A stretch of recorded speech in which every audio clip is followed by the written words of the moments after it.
My name's Charlie, and you're watching Motion. Now, if you own one of these cars, have ever owned one, or are looking to own one, you know for a fact there are a million people online who think they're unreliable as hell. Is that true, or is it just BS? Let's find out. Now, there's a whole host of things that go wrong with these cars, but I'm going to start here with the engine, because this is the thing that causes the most problems. Now, you've probably seen wastegate rattle, high pressure fuel pumps, injectors, all of that. But it's not just that.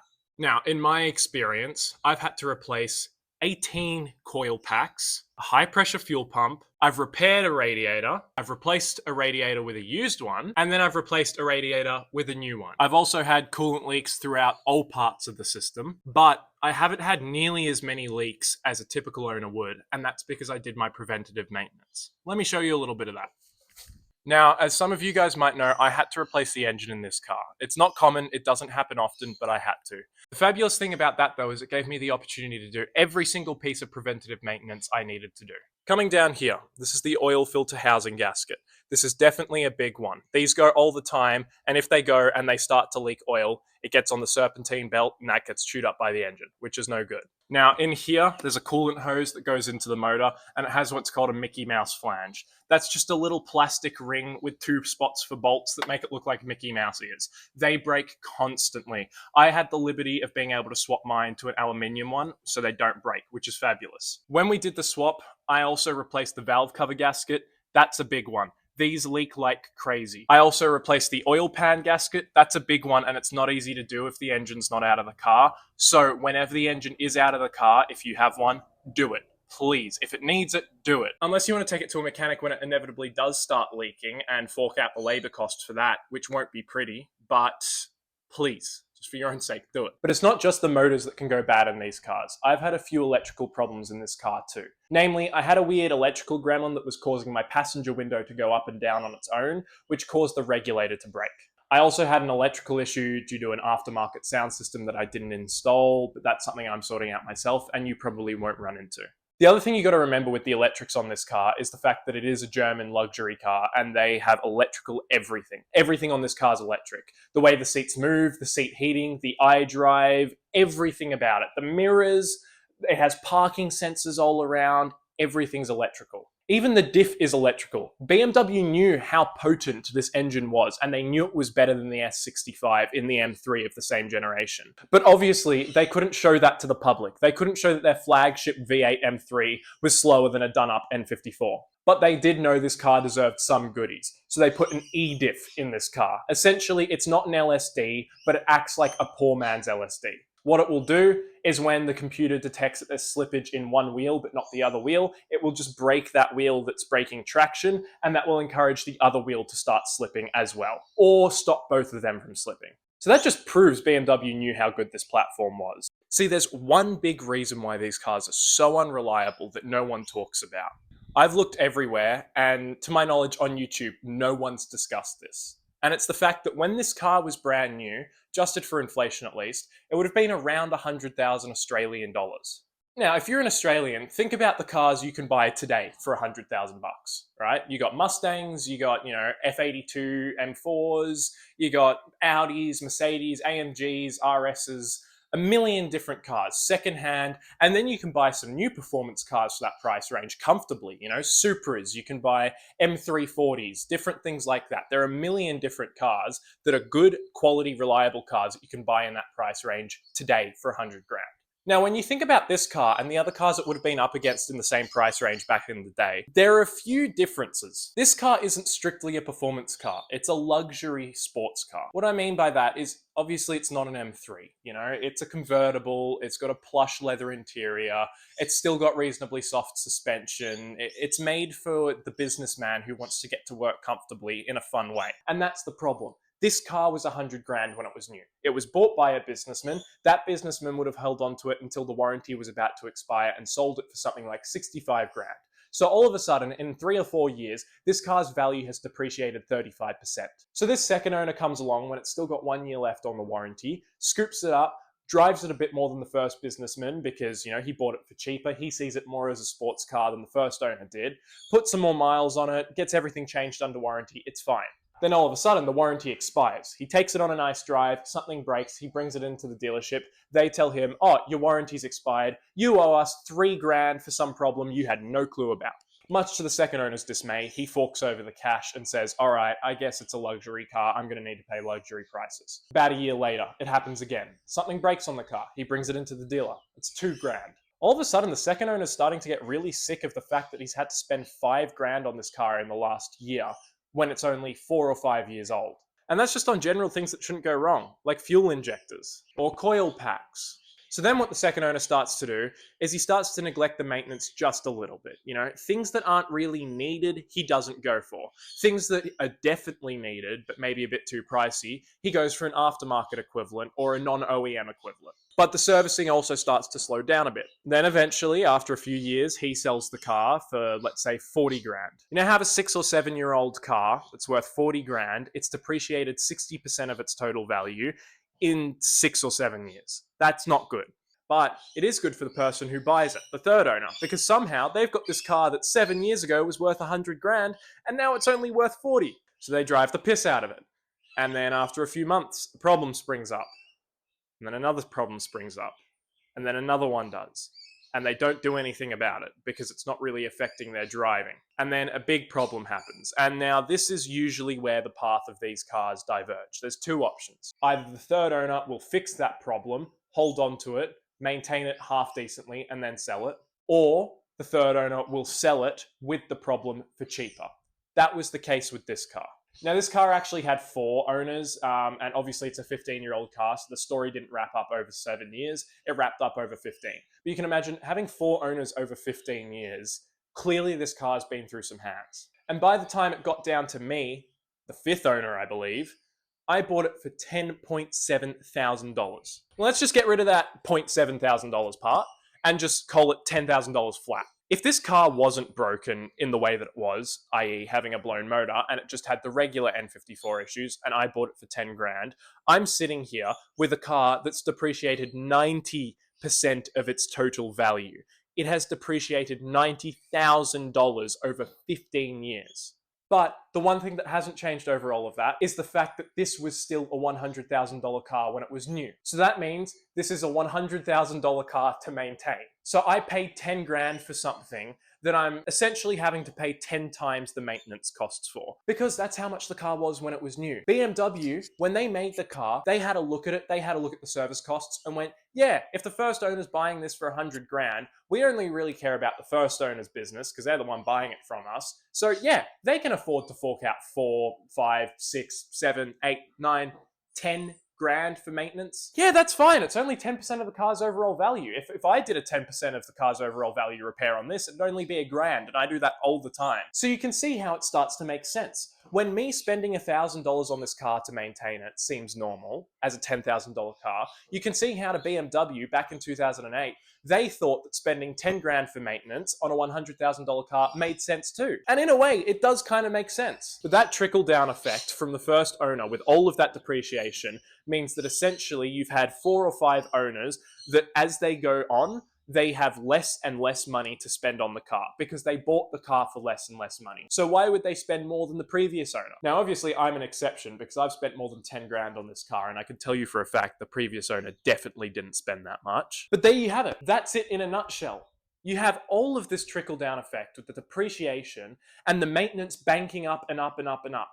And the more it depreciates and the more owners' hands it goes through, the less likely they're going to be to do the maintenance. So when you roll around to getting the car, it's already in crap condition. It hasn't been maintained. So you need to go through and fix what all 5 of those owners didn't fix and what they didn't have the money to fix before you can start enjoying the car without it breaking on you every 5 seconds. And that's what's happened to me. I bought this car with a blown motor. I've put more than $10,000 into it. And now it's at a point where I can take it out on the drive and be at least semi-confident that the car's not just going to shit itself. But it still does have issues from time to time, and that doesn't change that fact. So look, as much as I hate to admit it, After all of that, I think it's pretty clear that at least part of this car is clearly BS. But that doesn't change the fact that, in my opinion, I still think it's a bargain. Now, as I said, I bought the car for 10.7 and I've put more than 10 into it. That doesn't seem like a bargain. But at the same time, I haven't had the typical ownership experience with one of these. Yes, I've had the typical problems, but I've also had many untypical things happen, such as the blown motor. And hey, look, even for a car that I've put 20 grand into,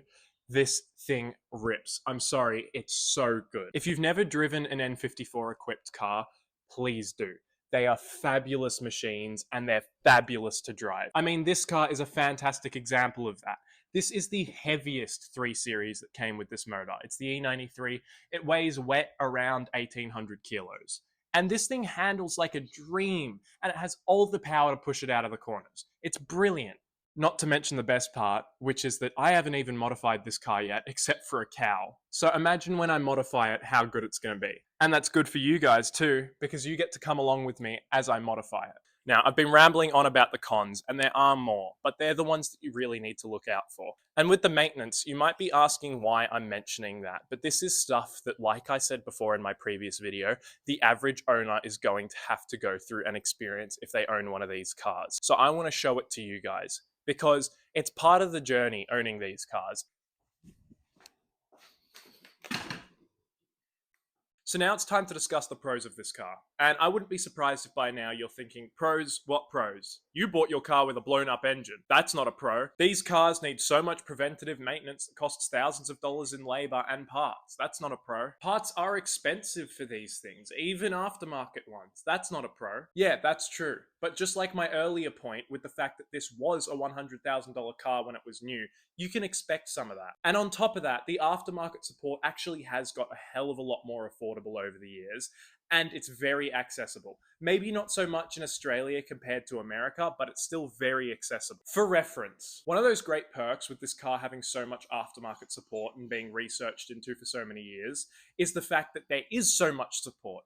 I can go out, buy a little dongle from MHD for $150, buy a tuning license and an OTS tune license for about $300 for the two of them, plug it into my car, slap on a tune, and then I'm at stage 1. Now that's not crazy power increases, but already for $450, I'm seeing real power increases and also a lot more accessibility. Now, I use MHD, which is arguably the most popular N54 OTS tuning platform, and I haven't tuned my car. This car is stock performance-wise. I purely use it for the diagnostics and the monitoring. But even just that, I plug in a dongle that's specific to my car, and it shows me all of the readouts I could ever ask for. I can clear codes, I can see shadow codes, and if you buy other licenses too, then you can do things such as battery resets and other things like that, which is an absolute lifesaver. For reference, when I had to get the battery replaced in this, I might have needed to get it coded. For those who don't know, on these cars, when you replace the battery, if it's not identical to the one that got taken out, you need to code it in so that the system recognizes it. And I went to the old BMW dealership I used to work at and asked them to quote the programming for me. They quoted me $150. Now, for that same price, I can go out and buy a license on MHD if I already have the actual dongle and do it myself in seconds. I don't need to bring the car to the dealership, and it gives me access to more things on the app. But that's just the start of it. I mean, think about it. The classic downpipe in an email joke. This engine was where that joke was born. Before this engine, there was no B58. The only other turbocharged straight 6 outside of the S55 was the N55, and that can't hold nearly as much power with stock internals. So let's say I bought this car in perfect running condition, and I didn't care about maintenance, it had already been done, and I just want to go for power. How much would a car like that cost? Well, if you're buying a bone stock example of one of these that's had all of the maintenance done, and it's the exact spec you want, you're looking at around 18 to 20 grand for one of them. So let's say I buy one for 20 and it's an LCI, it's got the DCT, let's just say it's the best of all worlds. If I want to buy new parts, I can buy some downpipes for $1,500. I can buy the MHD tuning kit for, $500 with the tune and the dongle and the licenses. I can buy a slightly bigger front mount intercooler for somewhere between $1,000 and $2,000. And I can buy cone intakes for couple hundred. And after that, you load up your tune onto stage 2 or stage 2 plus, and you're well over 400 horsepower. in a car that you're less than 25 grand in the hole in. And that's with a perfect example car. If I did that with this, minus how much I've spent on maintenance, if this was a running car and I bought it for 10 grand and I threw all of that at it, imagine having a 400 horsepower car for 15 grand. And it doesn't weigh a huge amount either. Now you might be thinking, well, yeah, of course it'd be cool if you could have a 400 horsepower to the wheels car for 15 grand, but yours wasn't running. I have seen many examples of running ones from $10,000 to $15,000. Some of them have issues, some of them claim they don't have issues, but what I do know about all of them is if you bought them and didn't do your maintenance and went straight to mods, you could make 400 horsepower for a little bit until it breaks. But if you have the maintenance done, there's nothing to break. So then at my stage, when I'm about 20 grand into the hole in the car, if I want to go and buy secondhand parts, because that's what I'm going to do, I'm not going to fork out stupid amounts for brand new downpipes and intercoolers and all of that when I can just buy them secondhand because they're everywhere. For reference, I have seen on Marketplace multiple bigger front mount intercoolers for around $200 to $300.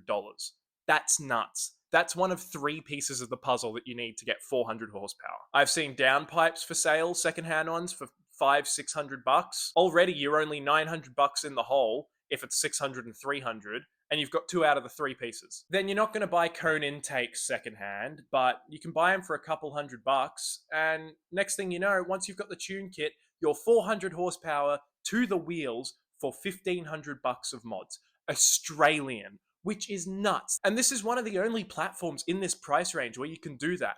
And the best part is, the block can handle it. These motors and the internals in them have been rated at well over 700 horsepower stock. There are plenty of examples of people running 700, 800 horsepower without even opening up the block, and they're fine.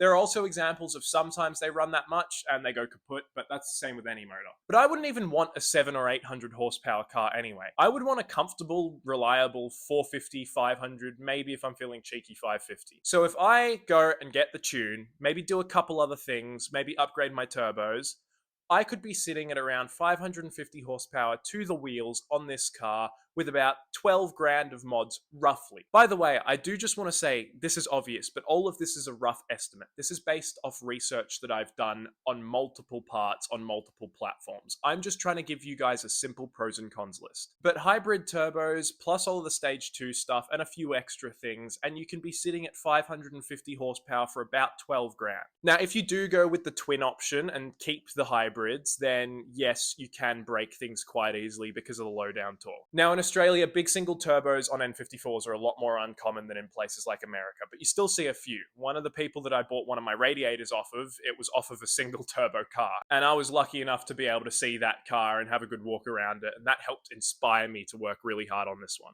But the TLDR of the pros list is that if you want a cheap car that will respect you if you respect it and give you huge numbers on the dyno, if you pour a little bit of love, time, and money into it, this car will do it. Yes, it will be a headache while you do it. Yes, it might cause problems, but it's part of the journey. And if all you really wanted was just something that would reliably spit out 600, 700 horsepower to the wheels, the fact of the matter is you're going to have to shell out more money for a different car. Now, don't get me wrong, N54s can be fully reliable if you dump a bunch of money into them and never show any issues. And at that point, it might be a decent option, but that's around the price range of JZs and Barras, and at that point, you're just building a full-on track car if it's over 700 horsepower. So if you want a cheap, fun, semi-reliable, and tunable car, this might fit the bill. So look, if you were to ask me straight up, would I do it all again?